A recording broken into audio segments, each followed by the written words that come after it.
আসসালামু আলাইকুম রহমতুল্লাহি ওবারাকাতু।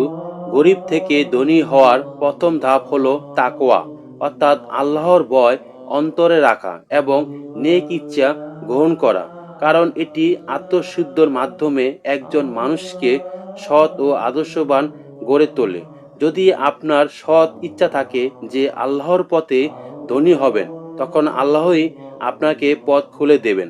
প্রতিদিন সালাত, জাকাত, কোরআন তেলাওয়াত এবং দান সদকা করার পরে প্রতিদিনই একমাত্র আল্লাহর উপরেই ভরসা রাখুন। তবে দেখবেন আল্লাহ আপনাকে কখনোই নিরাশ করবে না।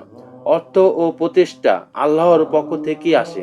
প্রিয় দর্শক, গরিব থেকে ধনী হওয়ার বেশ কয়েকটি ধাপ রয়েছে। আসুন আমরা সেই ধাপগুলো শুনি। ১. অর্থ সঞ্চয় ও বিনিয়োগের মনোযোগ দিন। ২. দক্ষতা বাড়াতে প্রশিক্ষণ নিন। ৩. ফ্রিল্যান্সিং বা অনলাইনে কাজ শুরু করুন। ৪. ছোট ব্যবসা বিনিয়োগ করুন। ৫. খরচের তালিকা নিয়ন্ত্রণ রাখুন। ৬. অর্থনৈতিক পরিকল্পনা তৈরি করুন। নতুনভাবে উপার্জিত হয় এরকম কিছু উৎস খুঁজে বের করুন। ৮. দক্ষতার সাথে সময় ব্যবস্থাপনা করুন। ৯. ঋণ থেকে মুক্ত থাকার চেষ্টা করুন। ১০. ইতিবাচক মানসিকতা বজায় রাখুন। ১১. সময়কে মূল্য দিন। ১২. আগে সঞ্চয় করুন। ১৩. হাল ছাড়বেন না। ১৪. বড় স্বপ্ন দেখুন। ১৫. পরিষ্কার লক্ষ্য ও পরিকল্পনা তৈরি করুন। ১৬. এক বছরে যতটা সম্ভব টাকা সঞ্চয় করুন। ১৭. এই টাকা দিয়ে এমন কিছু কিনুন যা দিয়ে টাকা উপার্জন করতে পারেন। ১৮. এই টাকা দিয়ে সোনা বা রূপা কিনতে পারেন। ১৯. সাধারণভাবে জীবনযাপন করুন। ২০. অল্প থেকে শুরু করুন। ২১. সকল মানুষের সাথে বন্ধুত্ব বজায় রাখুন। ২২. আয় বাড়লে ব্যয় বাড়িয়ে দেবেন না।